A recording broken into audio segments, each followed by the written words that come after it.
Monsieur le curé, Monsieur l'archidiacre, Monsieur le curé et Monsieur les abbés, toutes les autorités distinguées qui ont été mentionnées, cher Monsieur Bianchini, Mesdames, Messieurs, c'est un honneur tout spécial pour moi de vous parler ce soir d'un sujet d'une grande portée et d'une grande actualité, tel les messages que la Sainte Vierge a adressés à l'humanité depuis bientôt 2 siècles et qui ont culminé avec le message de Fatima.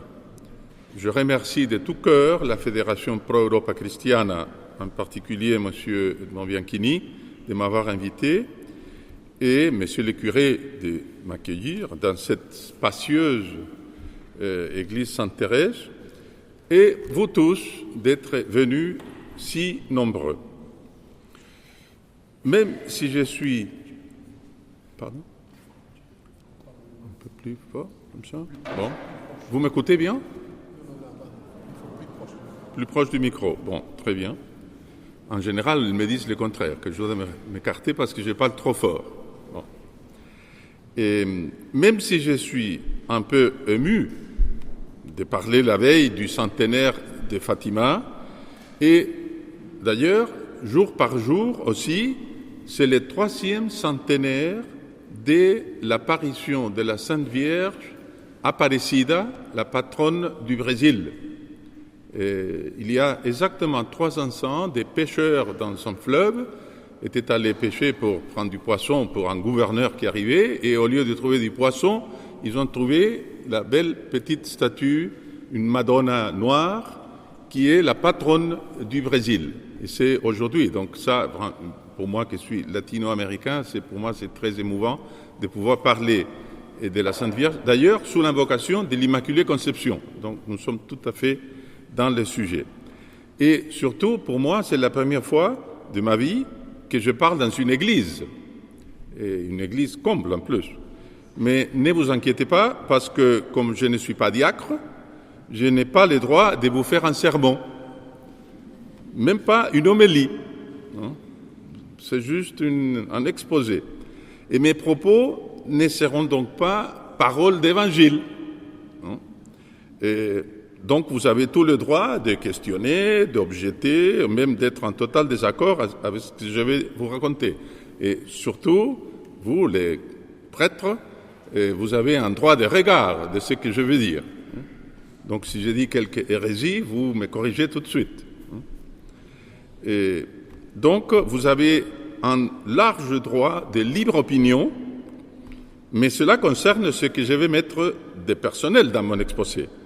Pour ce qui est des paroles de la Sainte Vierge, la question est beaucoup plus nuancée. Et je commence par là. Même en ce qui concerne l'adhésion antérieure au message de Notre-Dame depuis presque 2 siècles, je commence par une objection préalable. Si nous avons, dans la révélation officielle et publique de notre Seigneur Jésus-Christ et des apôtres, toutes les vérités nécessaires au salut, pourquoi donc s'intéresser et donner de l'importance à des simples révélations privées? Est-ce que les révélations privées ont vraiment un rôle dans la vie de l'Église?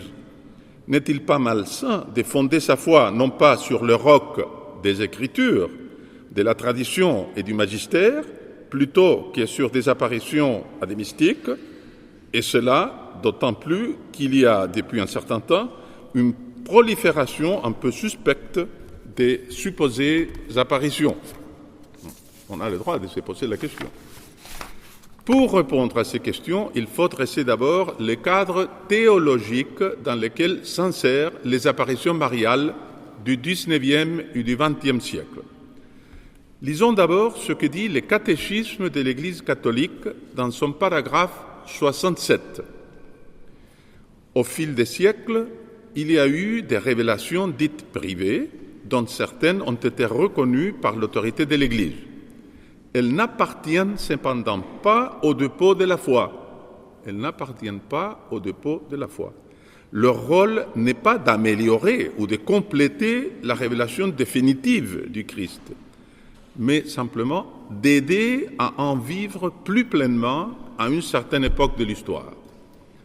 Guidés par le magistère de l'Église, les sens des fidèles, les sensus fidelium, c'est discerner et accueillir ce qui, dans ces révélations privées, constitue un appel authentique du Christ ou de ses saints à l'Église.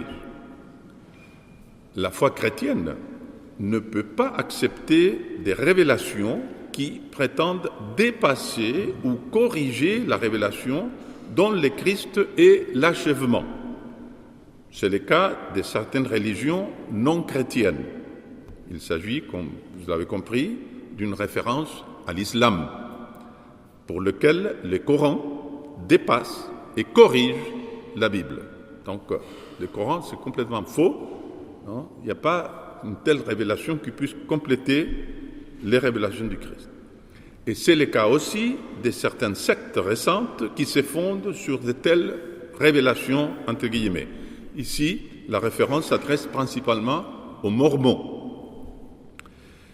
Il y a donc révélation au singulier avec R majuscule et révélation au pluriel avec minuscule.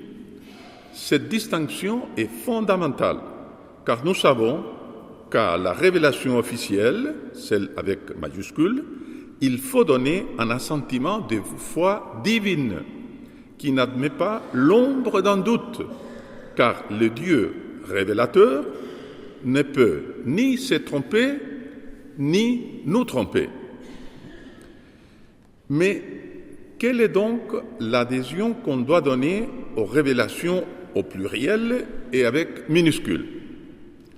Le pape Benoît XIV, pape du milieu du XVIIIe siècle, qui était auparavant un grand juriste et qui, une fois monté sur le trône pontifical, a établi les règles concernant les canonisations, il répond ceci: aux révélations privées, même approuvées par l'Église, on ne doit pas et on ne peut pas accorder un assentiment de foi. Il faut seulement, selon les lois de la prudence, leur accorder un assentiment de croyance humaine, dans la mesure où de telles révélations sont probables et pieusement crédibles. Il ne faut pas se tromper sur la portée des mots. Les croyances humaines ne sont pas des lubies. Elles sont ce que l'on appelle d'habitude des certitudes morales. Toute notre vie est fondée, en fait, sur des certitudes morales. Nous avons la certitude morale que le toit ne va pas tomber sur nous, sinon on ferait la conférence ailleurs. Non. Donc, à propos des révélations privées, on peut avoir une certitude morale de leur véracité, pourvu qu'il y en ait des preuves. Voilà tout. La première de ces preuves est l'approbation de l'Église. Mais, dans certains cas, la voix de l'Église, en approuvant les révélations, va plus loin qu'un simple nihil obstat, une simple déclaration que rien ne s'y oppose à la foi catholique. Par exemple, dans le cas du parélémonial de Lourdes ou de Fatima, les théologiens affirment que par leur répétition massive et sans restriction, ces approbations papales ne peuvent être réduites à une simple permission. Et s'ils se demandent, les théologiens, si ces approbations réitérées ne pourraient pas engager l'infaillibilité du magistère et requérir une adhésion de foi. Certains répondent déjà par l'affirmative, d'autres disent que non, mais quand même, c'est discutable. Mais ceux qui disent que oui, que peut engager l'infaillibilité, précisent bien qu'il s'agit des foi ecclésiastiques et non pas des foi divines. Ça, je le dis pour les clercs ici qui vont me comprendre. Ainsi, on ne peut absolument pas méconnaître les apparitions et les révélations de Parélémonial, de Lourdes, de Fatima, etc., qui ont été reconnues par l'Église sans commettre au moins une faute de témérité et d'imprudence, puisque l'Église les a approuvées. Reste cependant debout la question préalable. À quoi bon des apparitions et des révélations privées? Dieu ne pourrait-il pas s'en passer? À quoi sert-elle dans l'histoire du salut? On a la Bible, on a la tradition, on a les magistères. Pourquoi des révélations privées? La réponse a été donnée par le pape Jean XXIII dans son message à l'occasion du centenaire des apparitions de Lourdes en 1958, dans lequel il déclarait « Les pontifes romains se font aussi un devoir de recommander à l'attention des fidèles les lumières surnaturelles qu'il plaît à Dieu de dispenser librement à certaines âmes privilégiées, non pour proposer des doctrines nouvelles, ce n'est pas le Coran, mais pour guider notre conduite. Tel est le cas des apparitions de Lourdes. Voilà donc signalé bien précisément le rôle des apparitions privées, guider notre conduite. C'est pour ça que j'ai souligné la phrase dans le slide, dans le diapo. Une chose intéressante est que le pape s'appuie sur un texte de la Somme théologique de saint Thomas d'Aquin concernant les différentes sortes de prophéties, et en particulier sur la progression possible de la prophétie au cours des temps. Dans ce passage, le docteur Angélique dit que les révélations prophétiques ont deux buts: éclairer notre foi et diriger notre conduite. Sur le premier point, éclairer notre foi, la révélation a été close avec l'Apocalypse de Saint Jean. C'est le dernier livre du Nouveau Testament. Tout ça, la révélation publique est fermée, est finie. Mais en ce qui concerne la direction de la conduite des hommes, à chaque époque, y compris dans la nôtre, les hommes ont été instruits par Dieu de ce qu'ils devraient faire, selon ce qui était utile au salut des élus. C'est pourquoi, dit saint Thomas, dans son commentaire sur saint Matthieu, la prophétie qui a pour but de restaurer les mœurs n'a pas cessé et ne cessera pas. Donc on va avoir toujours des voix prophétiques dans l'Église. Commentant cela, le cardinal Charles Journet, les prêtres ici vont reconnaître que c'est l'un des plus grands théologiens du XXe siècle, a écrit ceci: « L'Église ne connaît pas seulement le dépôt révélé, elle est aussi éclairée sur l'état du monde et sur le mouvement des esprits. Les plus lucides de ses fils, c'est les prophètes de l'Église, participeront de cette pénétration miraculeuse. Ils sauront discerner, à la lumière divine, les sentiments profonds de leur époque. Ils sauront diagnostiquer les vrais maux et prescrire les vrais remèdes. Tandis que la masse semblera attente de cécité, tandis que les meilleurs hésiteront ou avanceront à tâtons, eux, avec un instinct surnaturel et infaillible, iront droit au but. Le recul des siècles manifestera la justesse de leur vue. » Et il cite, parmi ces prophètes, au seuil des temps nouveaux, votre héroïne régionale et nationale, Saint Jeanne d'Arc, ce qui montre que la prophétie n'est pas réservée aux clercs, et aussi des laïcs, et même des femmes, et qui concerne aussi la marche des affaires temporelles, à cause de leur impact religieux. Une fois fixé donc les cadres théologiques, passons au cadre historique. De la Salette à Fatima, dit l'invitation que vous avez reçue.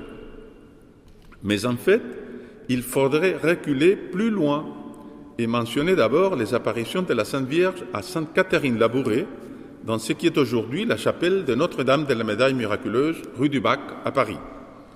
Parce que c'est bien là qui commence la série d'apparitions mariales contenant un guide pour notre conduite, c'est-à-dire des avertissements sur l'état du monde actuel et les recommandations à suivre pour y remédier. La première apparition à la rue du Bac eut lieu la nuit du 18 au 19 juillet 1830. L'entretien de Sainte Catherine, alors novice chez les Sœurs de la Charité, avec Notre-Dame, dura presque 2 heures.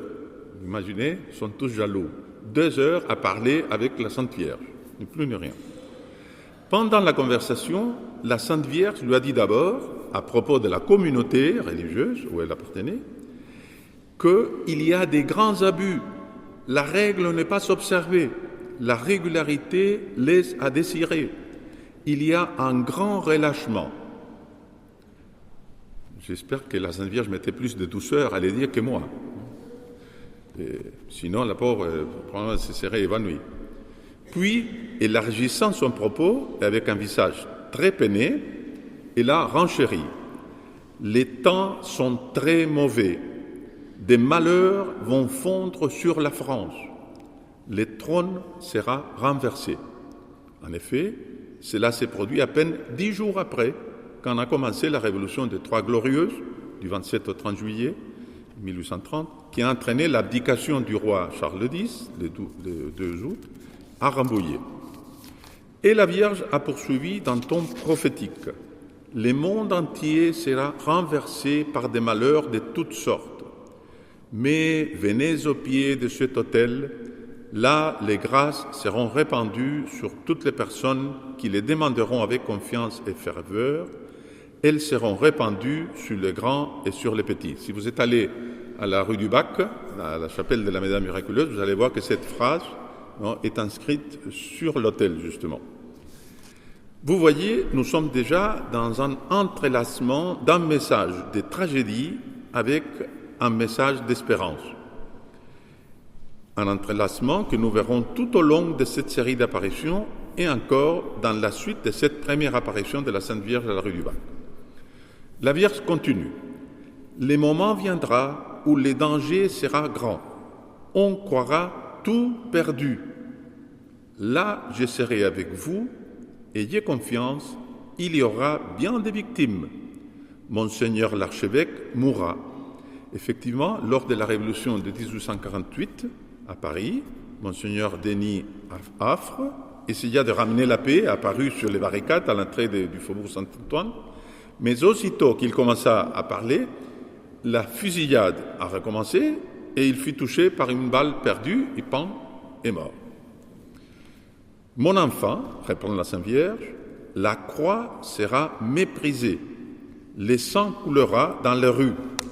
Ici, note sœur Catherine, la Sainte Vierge ne pouvait plus parler, tellement elle était avec douleur. La peine était peinte sur son visage. Mon enfant, me dit-elle, le monde entier sera dans la tristesse. À ces mots, je pensais, quand est-ce que ce sera? J'ai très bien compris. 40 ans.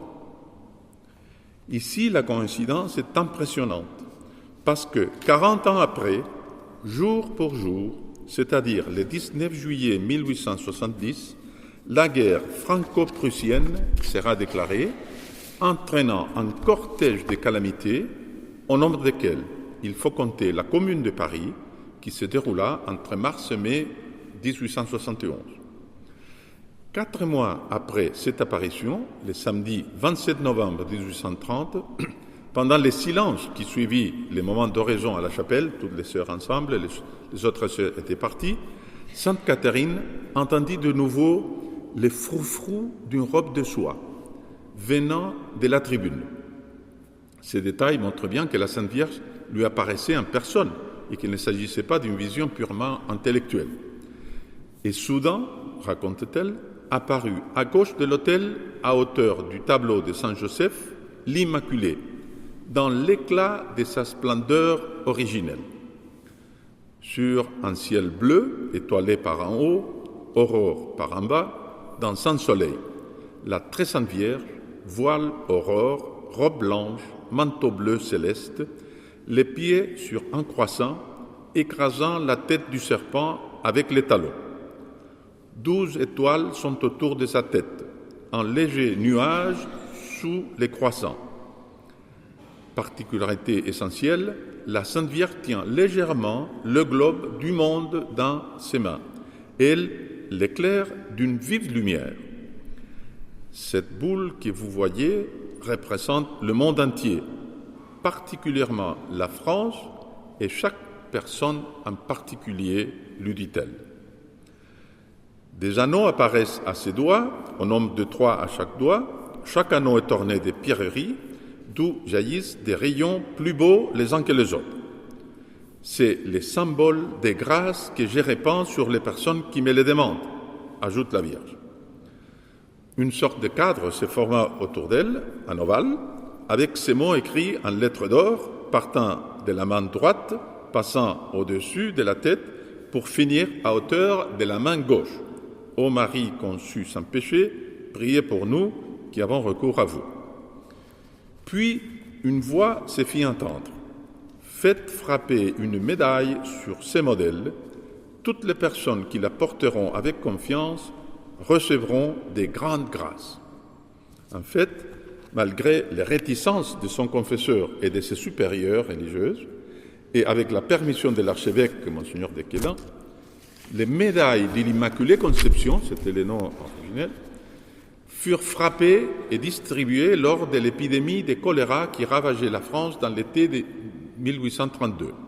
Aussitôt, elles opérèrent de tels prodiges qu'elles méritèrent le nom populaire des médailles miraculeuses. Probablement, beaucoup d'entre vous la portaient. C'était un signe d'espérance et de confiance en son pouvoir que la Sainte Vierge laissait au monde pour l'aider à traverser les tragédies qui s'accumulaient déjà à l'horizon. Des signes qui présageaient cependant les triomphes de Marie sur les serpents, tels qu'ils figuraient sur la médaille. Sainte Catherine écrira un jour, avec un lyrisme qui ne lui était pas coutumier. « Oh, qu'il sera beau d'entendre dire « Marie est la reine de l'univers, particulièrement de la France. » Et les enfants s'écrieront avec joie et transport, et de chaque personne en particulier. Ce sera un temps de paix, de joie et de bonheur qui sera long. Elle sera portée en bannière et elle fera le tour du monde. Mais continuons notre récit historique. Le 19 septembre 1846, veille de la fête de Notre-Dame de cette douleur, vers 3 heures du soir, sur la montagne de La Salette, Pierre-Maximin Giraud et Françoise Mélanie Calvat-Mathieu, bergers de 11 et 15 ans, qui s'étaient rencontrés pour la première fois l'avant-veille, prennent leur frugal repas et, contrairement à leur habitude, s'endorment sur l'herbe. Au réveil, ils voient un mystérieux globe de lumière dont l'éclat emplissait tout le vallon, lesquels s'entr'ouvrant a laissé paraître une belle dame assise sur des pierres superposées, dans l'attitude d'une inconsolable affliction, la tête dans ses mains et les coudes sur ses genoux. En s'élevant, elle leur dit « Avancez mes enfants, n'ayez pas peur. Je suis ici pour vous conter une grande nouvelle. » Et elle ajouta « Si mon peuple ne veut pas se soumettre, je suis forcé de laisser aller les bras de mon fils. Il est si lourd et si pesant que je ne puis plus le retenir. Depuis le temps que je souffre pour vous, si je veux que mon fils ne vous abandonne pas, je suis chargé de le prier sans cesse pour vous. Et vous autres, vous n'en faites pas cas. Vous serez beau prier, beau faire, jamais vous ne pourrez récompenser la peine que j'ai prise pour vous. » La Sainte Vierge se plaint particulièrement des 2 péchés fréquents dans cette contrée, le travail du dimanche et les jurons. Et annonça que, comme châtiment, la récolte de pommes de terre et de blé se gâtera encore une fois et qu'il y aura une grande famine. Après cela, la belle dame confia un secret en particulier à chacun des enfants. La Sainte Vierge continua ensuite son discours de manière à être entendue des 2 bergers, en leur disant « S'ils se convertissent, les pierres et les rochers se changeront en monceaux de blé, et les pommes de terre seront ensemencées par les terres. » Il serait trop long de raconter toutes les vicissitudes des vies de Mélanie et de Maxima, qui ont été d'ailleurs l'objet d'une vraie campagne de dénigrement, ou des secrets que la Vierge leur a confiés, lesquels ont été aussi l'objet d'une campagne de démolition. Disons seulement qu'en 1851, après 5 ans d'une enquête rigoureuse, l'évêque de Grenoble, Monseigneur Philibert de Bruyères, a reconnu par amendement l'authenticité de l'apparition et a recueilli les 2 secrets des enfants sous scellés et les a transmis au pape Pie IX, c'était le pape de l'époque. Ce n'est qu'en 1999 qu'un prêtre français, le père Michel Courteville, qui préparait une thèse de doctorat sur le sujet, a finalement retrouvé dans les archives secrètes du Vatican les originaux en question. Ça lui a demandé énormément de temps. Il a fouillé tout, n'a trouvé rien. Dans le dernier qu'il a, finalement, il a trouvé. Celui de Maximin, le secret que Maximin avait envoyé à Pie IX, dit en substance: la France a corrompu l'univers. Un jour, elle sera punie. Nous sommes 50 ans après la Révolution française, disons. La foi s'éteindra dans la France. 3 parties de la France ne pratiqueront plus de religion, ou presque plus. L'autre la pratiquera sans bien la pratiquer. On dirait que c'est à peu près ce qu'on voit maintenant. Bon.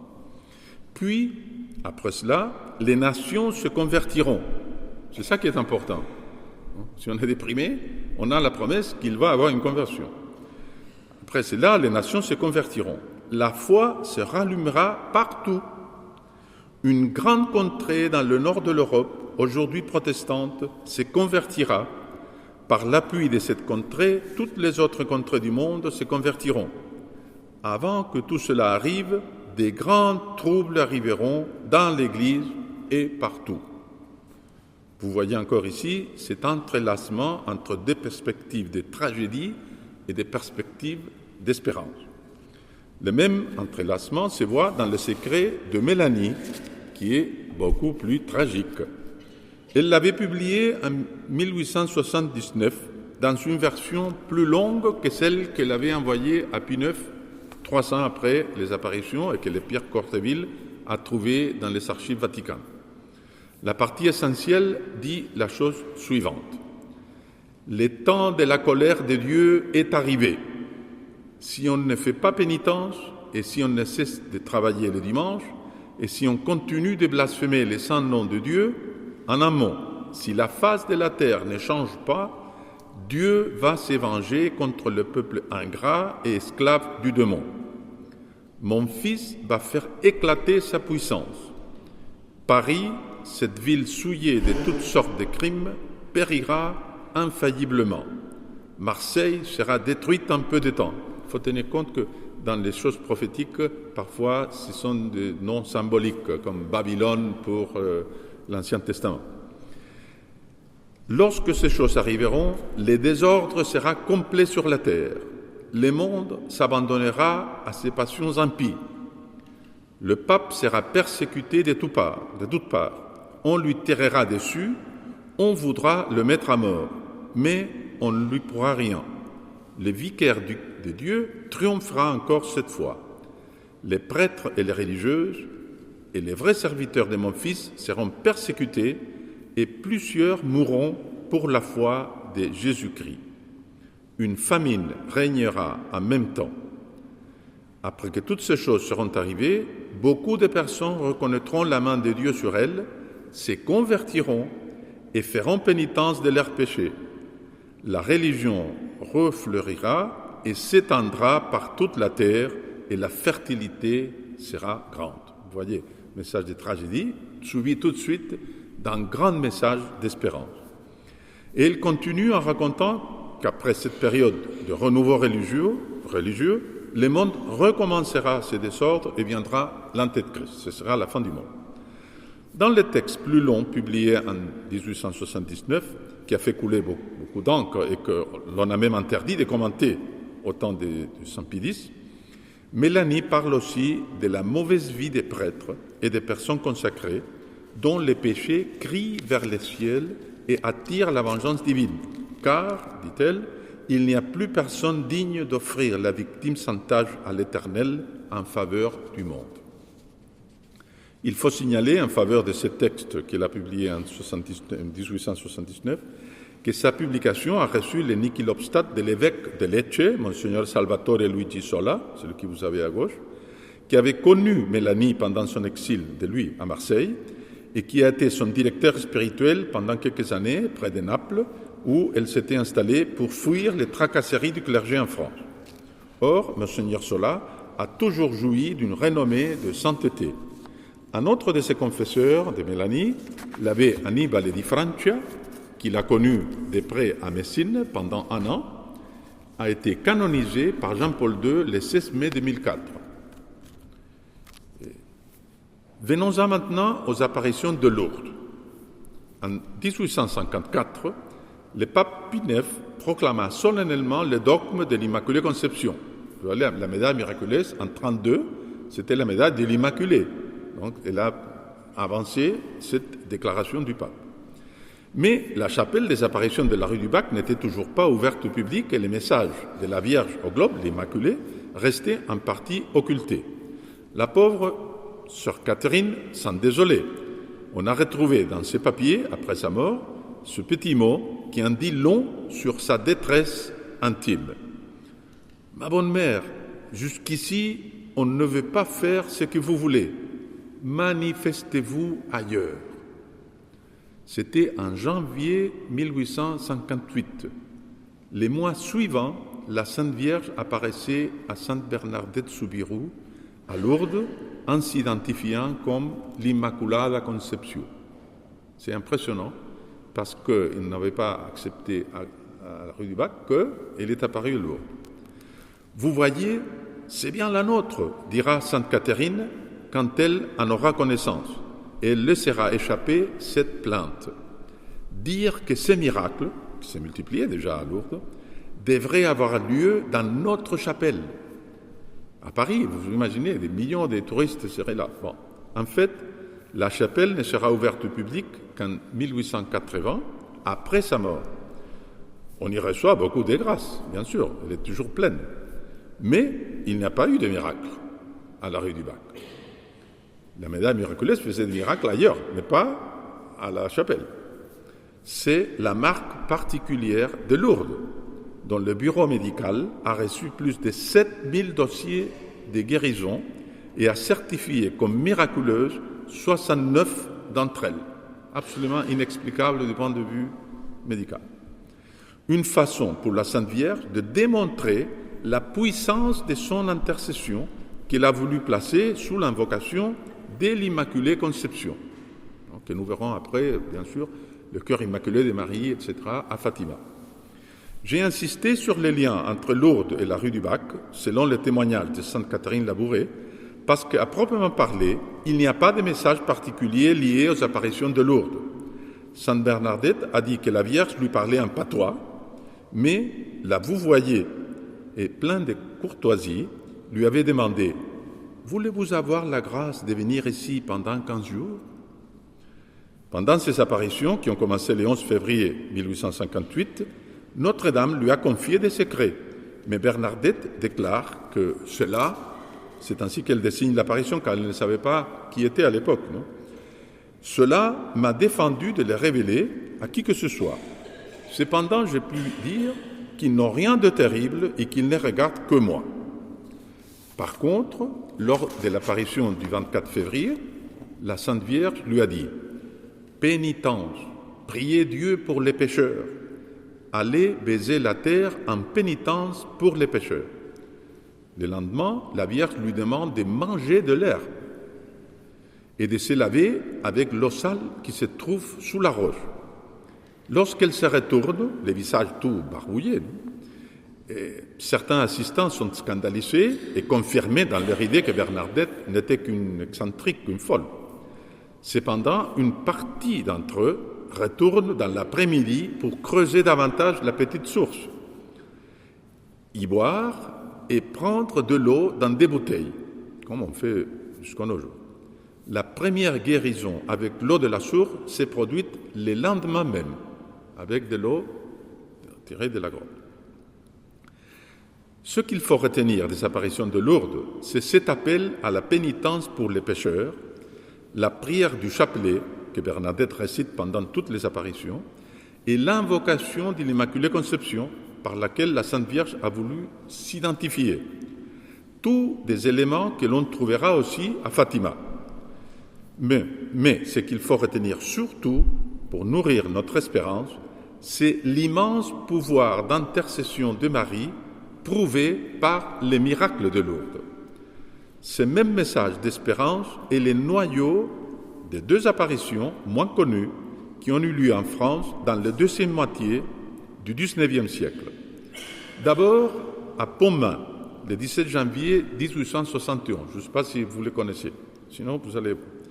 Lorsque les Prussiens encerclaient Laval, à 50 km de cette bourgade, donc Pontmain, qui avait vu 38 hommes partir pour défendre Laval, le chef-lieu, la Sainte Vierge apparut à un groupe d'enfants sans rien leur dire. Cependant, une banderole dans le ciel disait, qui est apparue à un moment donné, disait en lettres d'or: « Mais priez mes enfants, Dieu vous exaucera en peu de temps. » En effet, les Prussiens, de façon inattendue, ont tourné bride et ont battu en retraite le lendemain même de cette apparition. Ensuite, à Pellevoisin, dans le Berry, une jeune couturière au service de la comtesse de la Rochefoucauld, atteinte d'une maladie incurable, écrit une lettre à la Sainte Vierge et lui demande d'obtenir sa guérison afin de continuer à travailler pour soutenir ses parents âgés. À l'époque, vous voyez, on ne les jetait pas dans une maison de retraite. Elle fait déposer sa missive dans une grotte de Lourdes construite dans le parc du château de sa maîtresse. Son état empire, mais la Vierge lui apparaît le 14 février 1876 et lui dit: « Courage, prends patience, mon fils va se laisser toucher. Tu souffriras encore 5 jours en l'honneur des 5 plaies de mon fils. Samedi, tu seras morte ou guérie. Si mon fils te rend la vie, je veux que tu publies ma gloire. » Et en effet, le 19 février, elle est miraculeusement guérie.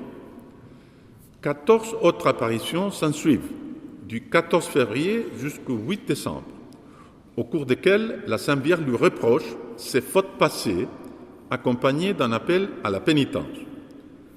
Tu souffriras et tu ne seras pas exempte de peine. C'est ce que fait le mérite de la vie. Si mon fils s'est laissé toucher, c'est par ta grande résignation et ta patience. Dans une des apparitions, la Vierge fait des considérations plus générales et lui dit: « Et la France, que n'ai-je pas fait pour elle? Qu'est d'avertissement? Et pourtant encore elle refuse d'entendre. Je ne peux plus retenir mon fils. La France souffrira. » Mais elle lui délivre en même temps un message plein de miséricorde. « Je suis toute miséricordieuse et maîtresse de mon fils. Son cœur a tant d'amour pour les miens qu'il ne peut refuser mes demandes. Par moi, il touchera le cœur les plus endurcis.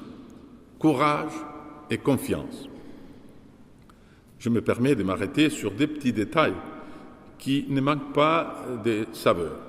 L'un est que les stalles de la chapelle de la ville La Clairière proviennent du couvent des dominicaines de Pellevoisin, couvent qui jouxte le sanctuaire des apparitions. Donc, si vous n'êtes jamais allé à la villa La Clairière, vous êtes invité pour aller voir les stalles. Vous dites que vous avez ma permission. Vous pouvez leur dire: je viens ici, M. Reta m'a dit qu'on est allé connaître les stalles. Bon, ce sont des Pellevoisins. Le deuxième est que lors d'une des apparitions, et alors que la Sainte Vierge instruisait la couturière dans les voies de la perfection, elle lui dit: « Tu as bien le caractère du Français. Il veut tout savoir avant d'apprendre et tout comprendre avant de savoir. » Ici, je suis sûr de n'offenser personne parce que vous êtes tous des Lorrains. Vous n'êtes pas des Français, vous êtes des Lorrains. Donc, ça ne s'applique pas à vous. Mais puisque j'évoque la Lorraine, avant de vous parler finalement de Fatima, je ne peux pas ne pas mentionner dans cette série de phénomènes mystiques la figure de Catherine Filion. J'ai eu l'honneur d'assister, il y a déjà 5 ans, à une brillante conférence du père Gilles Berceville dans le cadre des réunions mensuelles de la Société d'histoire du pays navorien, présidée par notre ami Pascal Flaus, sur la prophète et mystique fondatrice de l'orphelinat de Bidin. Après avoir été instantanément guérie par la Sainte Vierge en 1873 d'un douloureux ulcère compliqué d'un catarrhe vésicale à l'église de Sarreguemines, là vous avez la chapelle de la Sainte Vierge à l'église de Sarreguemines, Catherine entrait en extase chaque jour à l'heure de la guérison et assistait en esprit à des événements futurs. Une curiosité, bien que Catherine Filiung habite la Lorraine allemande et que dans la vie courante elle n'utilise que la langue allemande ou les patois d'ici, la Sainte Vierge ne lui adresse la parole qu'en français. Et elle, qui ne savait pas le français, lui répondait en français aussi. Et on dit que c'était un français très exquis, très développé, pas comme les miens. Et pendant ces extases, la voyante s'exprimait à voix haute, sans s'en rendre compte. Elle racontait ce qu'elle voyait et répétait ce qu'elle entendait, ce qui permit de prendre des notes. Une fois, elle a raconté « Je vis les paradis terrestres et les bonheurs de nos premiers parents avant le péché.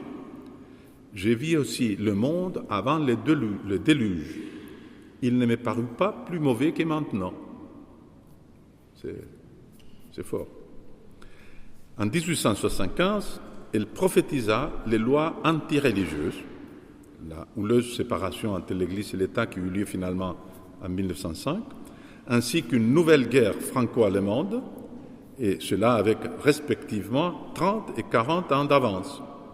Elle affirmait que l'Angleterre viendrait en aide à la France et ajoutait qu'en récompense, elle recevrait de Dieu la grâce de rentrer plus tard dans l'Église catholique. Vous savez, plusieurs références à cette conversion de l'Angleterre dans toutes ces apparitions que nous venons de voir. Selon son biographe et fidèle ami, Eugène Ebel, au printemps 1833, Catherine aurait envoyé une lettre au pape Léon XIII lui demandant de consacrer le mois d'octobre au rosaire, ce qu'il fit quelques mois après par l'encyclique Supremi Apostolatus du 1er septembre de la même année. Il semble que, pour le convaincre, elle a paru dans sa chambre du pape et par bilocation. Monsieur Ebel rapporte aussi que Catherine disait « Pauvre France, quelles verges, ce sont des verges en feu que le Christ tenait dans les mains. Mon Dieu, mon Jésus, ayez pitié de notre peuple. Il y a tout de même beaucoup d'âmes qui vous aiment. Oh oui, quelle iniquité, quelle corruption demeure. Vois mon enfant, dit Jésus, les grands amours que j'ai pour le pauvre monde et vois quelle ingratitude. Il me montra tout le mal, tous les crimes et tous les péchés. Vois-tu, tout cela crie vengeance au ciel. Et pourtant, si le pauvre monde voulait le reconnaître, je lui pardonnerai de bon cœur. Mais maintenant, je vais montrer au pauvre monde ma justice. Il y aura des guerres et des révolutions. La France sera ruinée sans s'en apercevoir. Ô Paris, seconde Jérusalem par tes crimes, seconde Jérusalem par tes châtiments. En suivant les inspirations reçues pendant la prière, elle a réussi à faire bâtir à Bidin un grand orphelinat de 5 étages qui tenait à la fois du monastère, de la forteresse et du château seigneurial, malheureusement détruit pendant la Deuxième Guerre mondiale, comme vous le savez tous. Persécutée par son évêque, par son curé et par grand nombre de clercs et interdite de quitter en Lorraine, elle était faussement inculpée d'escroquerie et de prophéties séditieuses, probablement à cause de ce qu'elle racontait sur la chute de l'Empire allemand. Catherine a dû aller quitter à Vienne avec une lettre de recommandation de la famille de Bourbon-Parme, qui lui attribuait la guérison du duc de Parme. Introduite auprès de l'archiduchesse Marie-Thérèse, elle annonça la mort violente de l'archiduc Rodolphe 3 ans avant les drames de Meyerling.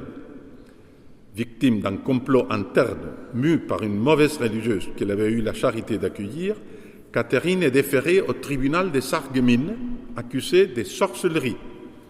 Après 6 jours épouvantables, le tribunal reconnaît sa bonne foi et la réalité des phénomènes extatiques. Voyez-vous, c'était un tribunal allemand, donc il y avait des protestants probablement parmi les juges, tout ça.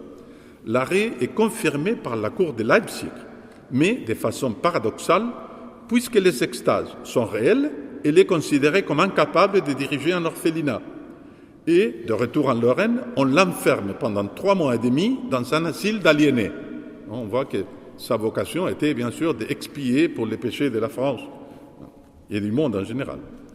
Elle n'est libérée que par l'intervention du prince d'Hohenlohe, qui était le statthalter de l'Alsace-Lorraine, Et je vous épargne toutes les vicissitudes de se démêler avec les évêques de Metz, pour me concentrer sur ce que le père Versiville dit sur le message de Catherine, qu'il est centré sur la compassion de Dieu et celle de la Vierge, la confiance dans le bon secours de cette mère des chrétiens. Le bon secours de la Sainte Vierge que vous savez dans les sanctuaires à la basilique à Sainte-Avold. En effet, dans une lettre à l'évêque, au tout début de sa mission, Catherine a écrit ceci. « La Vierge me dit alors, je consolerai bien de cœur affligé et à bien des pécheurs, je veux accorder la grâce de la conversion, mais surtout à la fête du Bon Secours, le 24 mai. » Ici encore, on voit cet entrelacement entre des paroles de tragédie, la prophétie de la Première Guerre mondiale, la chute de l'Empire allemand, les malheurs de Paris, etc., et les paroles d'espérance dans la conversion par le pouvoir et l'intercession de Marie. Un entrelacement qui a trouvé, bien sûr, son point culminant dans le message aux 3 bergers de Fatima, un événement absolument hors pair par sa dimension mondiale, cette fois-ci, et que nous fêtons demain avec le centenaire du fameux miracle du soleil, vu par 70 000 personnes, même à quelques kilomètres de distance de Fatima. Il a confirmé ce miracle aux yeux de tous la véracité des apparitions à Covadonga. Une véracité d'ailleurs renforcée par les approbations papales. En effet, déjà en 1918, le pape Benoît XV s'est référé aux événements de Fatima comme une aide extraordinaire de la Mère de Dieu et a rétabli l'ancien diocèse de Leiria. Pie XI a concédé les premières indulgences aux pèlerins. Pie XII en fit la première mention dans son texte pontifical officiel, l'encyclique Seculo et Secunte, et fit couronner par son légat l'image de la Capellina comme reine du monde. Paul VI y est allé en pèlerinage pour le 50e de la première apparition. Jean-Paul II, non seulement a visité Fatima 3 fois pendant son pontificat, mais il a béatifié François et Hyacinthe et a rendu public la 3e partie du secret de Fatima. Benoît XVI a visité le sanctuaire en 2010 et a déclaré le message d'une actualité terrifiante. Le pape François y est allé en mai dernier et y a canonisé le petit verger. Et même le pape éphémère Jean-Paul Ier est lié étroitement à Fatima, puisque peu avant son élection, il s'y est rendu en pèlerinage et a eu un entretien avec Sœur Lucie, dont il est sorti profondément bouleversé, disent les témoins. Sans rentrer dans les détails des apparitions de l'ange du Portugal et des 6 apparitions de la Sainte Vierge, les 13 de chaque mois, entre mai et octobre 1917, je veux me concentrer sur l'essentiel qui est constitué par les secrets révélés au Petit Verger lors de l'apparition du 13 juillet, à laquelle assistaient 4 à 5 000 personnes. Lorsque Lucie lui demande « Que veut de moi votre grâce ?» la Sainte Vierge lui répond « Je veux que vous continuiez à réciter les chapelets tous les jours en l'honneur de Notre-Dame du Rosaire pour obtenir la paix du monde, on était dans la Première Guerre mondiale, et la fin de la guerre, parce qu'elle seule pourra vous secourir. Sacrifiez-vous pour les pécheurs et dites souvent à Jésus, spécialement lorsque vous ferez un sacrifice, « Ô Jésus, c'est par amour pour vous, pour la conversion des pécheurs et en réparation pour les péchés commis contre le cœur immaculé de Marie. » Disant ces paroles, il ouvrit les mains et leur fit voir comme un océan de feu où étaient plongés les démons et les âmes des damnés. Effrayés, vous voyez là une photo des enfants juste après l'apparition pendant laquelle ils ont vu l'enfer. C'est vraiment terrifiant. Les enfants levèrent les yeux vers Notre-Dame qui leur dit « Vous avez vu l'enfer, où vont les âmes des pauvres pécheurs. Pour les sauver, Dieu veut établir dans le monde la dévotion de mon cœur immaculé. Si l'on fait ce que je vais vous dire, beaucoup d'âmes se sauveront et l'on aura la paix. La guerre va finir, mais si l'on ne cesse d'offenser Dieu, sous le règne de Pie XI, commencera une pire encore. C'est bien sûr la Deuxième Guerre mondiale. Quand vous verrez une nuit illuminée par une lumière inconnue, sachez que c'est le grand signe que Dieu vous donne, qu'il va punir le monde de ses crimes par les moyens de la guerre, de la famine et des persécutions contre l'Église et les saints-pères. Pour empêcher cela, je viendrai demander la consécration de la Russie à mon cœur immaculé et la communion réparatrice des premiers samedis du mois. Si l'on écoute mes demandes, la Russie se convertira et l'on aura la paix. Sinon, elle répandra ses erreurs à travers le monde, provoquant des guerres et des persécutions contre l'Église. Les bons seront martyrisés, les saints-pères auront beaucoup à souffrir, plusieurs nations seront anéanties. À la fin, mon cœur immaculé triomphera. Le Saint-Père me consacrera la Russie qui se convertira et il sera donné au monde un certain temps de paix. Ces deux premières parties étaient connues dès 1941. Depuis l'année 2000, on connaît aussi la troisième partie du secret de Fatima, qui est celle-ci.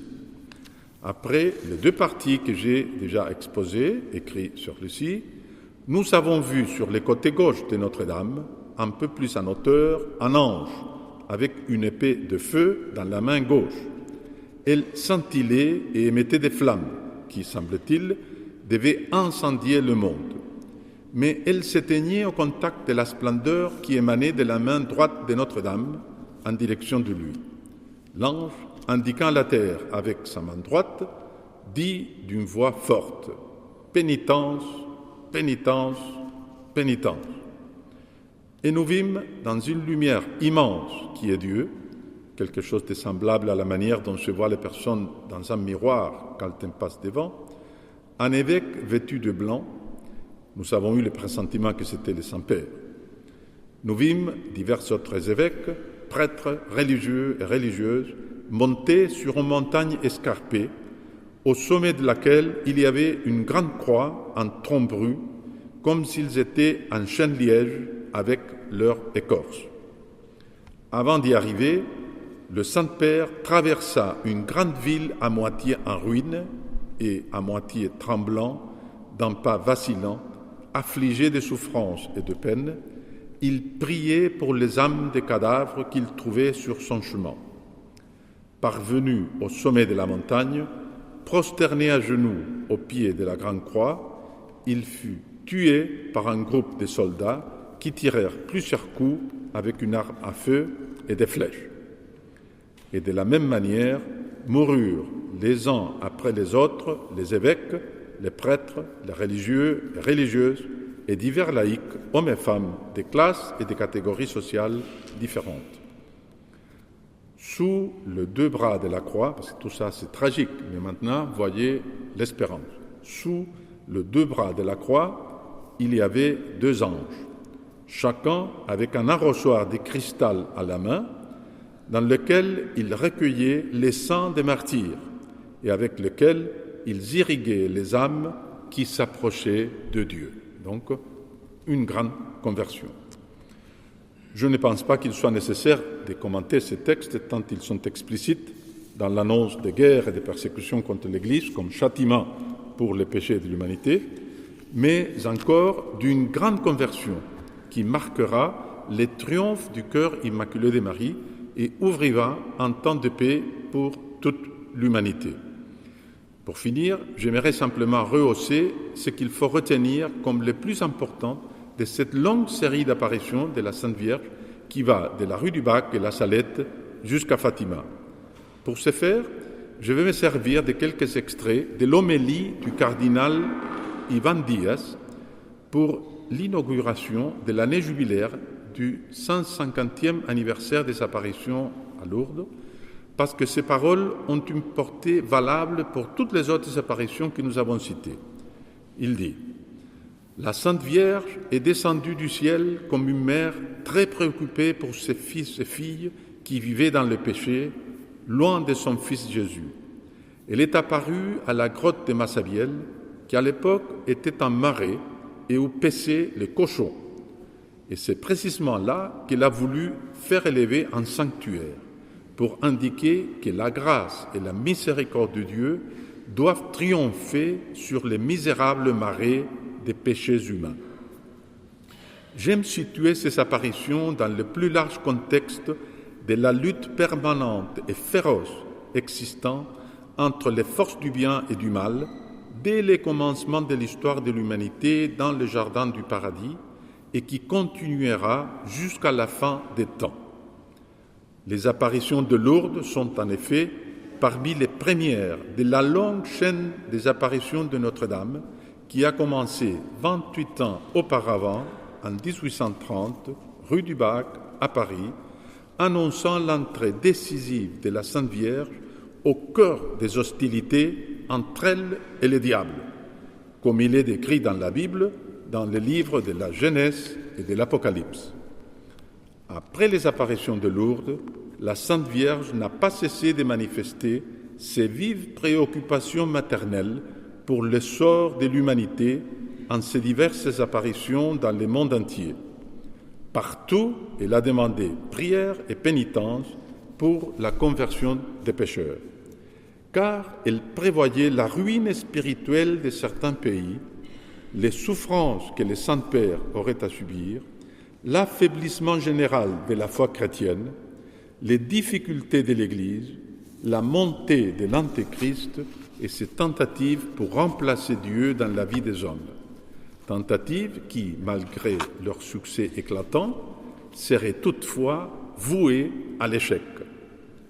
Partout dans le monde, la Vierge Marie est en train de tisser un immense réseau de ses fils et filles spirituels dans le monde entier, et vous en faites partie, pour lancer une contre-offensive contre les forces du malin, pour l'enfermer et préparer ainsi la victoire finale de son Fils divin, Jésus-Christ. La Vierge Marie nous invite encore une fois aujourd'hui à faire partie de sa légion de combat contre les forces du mal. Comme signe de notre participation à son offensive, elle demande, entre autres, la conversion du cœur, une grande dévotion à la Sainte Eucharistie, la récitation quotidienne du chapelet, la prière sans cesse et sans hypocrisie, l'acceptation de souffrances pour le salut du monde. Cela pourrait sembler être de petites choses, mais elles sont puissantes dans les mains de Dieu, auxquelles rien n'est impossible. Comme le jeune David, qui, avec une petite pierre et une fronde, a abattu les géants Goliath, venus à sa rencontre armés d'une épée, d'une lance et d'un javelot. David n'avait que sa fronde. Nous aussi, avec les petits grains de notre chapelet, nous pourrons affronter héroïquement les assauts de notre adversaire redoutable et les vaincre. La lutte entre Dieu et son ennemi fait toujours rage, encore plus aujourd'hui, car le monde se trouve terriblement englouti dans le marais d'un sécularisme qui veut créer un monde sans Dieu, d'un relativisme qui étouffe les valeurs permanentes et immuables de l'Évangile et d'une indifférence religieuse qui reste imperturbable face au bien supérieur des choses qui concernent Dieu et l'Église. Cette bataille fait d'innombrables victimes dans nos familles, hélas, et parmi nos jeunes. Une chose toutefois est certaine, la victoire finale est à Dieu et cela se vérifiera grâce à Marie, la femme de la Genèse et de l'Apocalypse, qui combattra à la tête de l'armée de ses fils et filles contre les forces ennemies de Satan et écrasera la tête du serpent.